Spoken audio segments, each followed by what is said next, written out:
Bonsoir, Mesdames, Messieurs. L'épidémie du VIH connaît une recrudescence au Canada.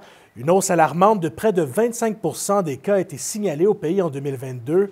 C'est ce que rapporte la Fondation canadienne pour la recherche sur le sida, qui ajoute que c'est une première augmentation en plus de 10 ans. La Saskatchewan est la province la plus touchée, avec 19 cas par 100 000 habitants.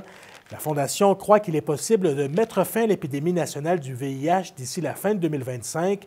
Mais pour y arriver, elle propose d'améliorer l'accès au dépistage et aux soins du VIH. Au Manitoba, en Saskatchewan, l'épidémie du VIH-Sida, elle est très différente de ce qu'on voit à travers le Canada.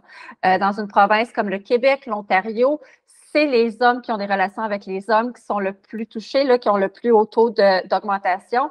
Au Manitoba, en Saskatchewan, c'est des relations hétérosexuelles, c'est les jeunes femmes qui sont le plus à risque et les usagers de drogues intraveineuses. On apprenait cette semaine que 4 ministres de longue date du Parti saskatchewanais ne vont pas se représenter lors des prochaines élections provinciales. Dustin Duncan, Don McMorris, Gordon Wyant et Donna Harpower. On parle quand même de 4 gros noms qui occupaient des postes clés au sein du gouvernement. Est-ce que c'est un signe de dissension au sein du parti alors qu'on se dirige rapidement vers la campagne électorale? Il ne faut pas sauter aux conclusions si on écoute ce politologue de l'Université de la Saskatchewan. What I see in the case of Saskatchewan is a Sask party that's in a fairly comfortable position.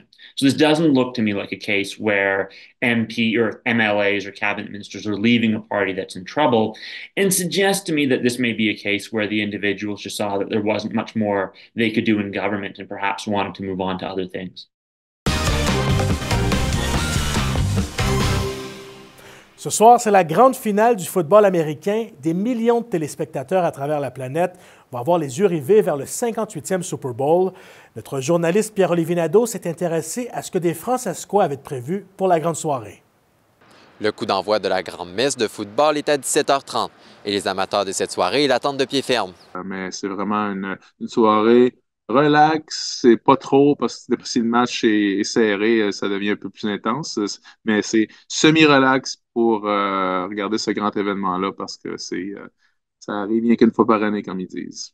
C'est plus de 100 millions d'Américains qui regarderont le match entre les 49ers de San Francisco et les Chiefs de Kansas City.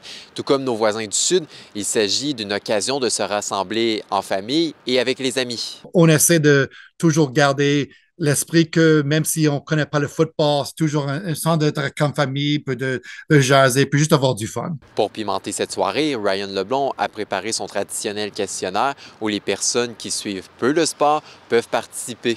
Est-ce que le joueur qui a un touché, le premier touché du match, va avoir un nombre pair ou impair sur son chandail? Alors, 25 questions, puis cette année, à cause de Taylor Swift, j'ai mis toute une section de questions pour Taylor Swift.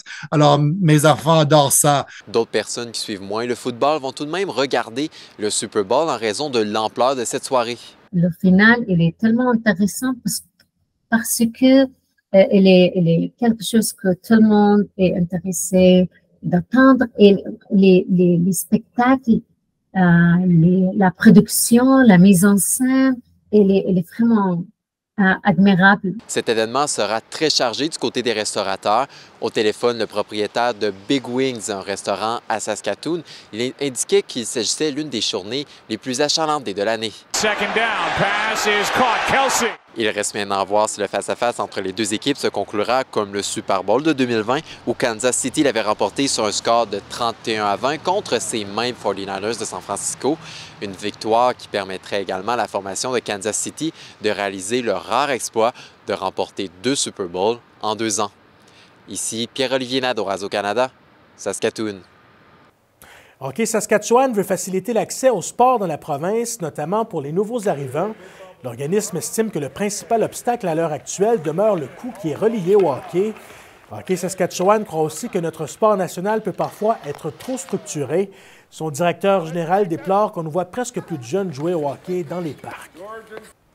Voilà, mesdames, messieurs, c'est ce qui conclut ce bulletin d'information. Ici Karel Hout-Hébert et au nom de toute l'équipe, je vous remercie d'avoir été des nôtres. On se retrouve plus tard et d'ici là, bonne soirée.